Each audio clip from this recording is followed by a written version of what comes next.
વડોદરા શહેરમાં તાજેતરમાં ગુજસીટોક કેસમાં જેલમાંથી જામીન પર છૂટેલા કાસામાલા ગેંગના સભ્ય સાહિદ ઉર્ફે ભૂરિયો ઝાકીરભાઈ શેખ ઉંમર વર્ષ 32ને મેફેડ્રોન એમડી ડ્રગ્સના જથ્થા સાથે ઝડપી પાડ્યો છે અને સુરતના એક આરોપીને વોન્ટેડ જાહેર કર્યો છે અને આ મામલે પોલીસે વધુ તપાસ હાથ ધરી છે। વડોદરા ક્રાઇમ બ્રાન્ચની ટીમે બાતમીના આધારે ટીમે વડોદરા શહેરના હુજરા ટેકરા વિસ્તારમાં શેર અલી બાવાની દરગાહ પાસે આવેલા આરોપીના ઘરે દરોડો પાડ્યો હતો।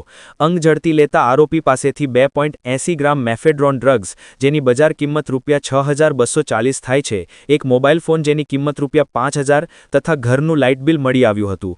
કુલ મુદ્દામાલની કિંમત ₹11240 થાય છે। ગેંગના 9 સભ્યો વિરુદ્ધ ગુજસીટોક હેઠળ કાર્યવાહી। પૂછપરછમાં આરોપીએ કબૂલ્યું હતું કે તે આ ડ્રગ્સ સુરતના અમરોલી વિસ્તારે રહેતા સાજિદ પટેલ પાસેથી લાવ્યું હતું અને નાની પડીકીઓ બનાવી વડોદરામાં છૂટક વેચાણ કરતો હતો। આરોપી સાહિદ ઉર્ફે ભૂરિયો કાસામાલા ગેંગનો સક્રિય સભ્ય છે। વર્ષ 2025ની શરૂઆતમાં ક્રાઇમ બ્રાન્ચે આ ગેંગના 9 સભ્યો વિરુદ્ધ ગુજસીટોક હેઠળ કાર્યવાહી કરી જેલ હવાલે કર્યા હતા। સુરતના સાજિદ પટેલની શોધખોળ ચાલુ। જામીન પર છૂટ્યા બાદ પણ આરોપીએ ડ્રગ્સનો ધંધો ચાલુ રાખ્યો હતો, જેની સતત નજર રાખવામાં આવી રહી હતી। આરોપી સામે એનડીપીએસ એક્ટ હેઠળ ગુનો નોંધી વધુ તપાસ સિટી પોલીસ સ્ટેશનને સોંપવામાં આવી છે। સુરતના સાજિદ પટેલની શોધખોળ ચાલુ। Asha news Gujarati bureau report, Vadodara.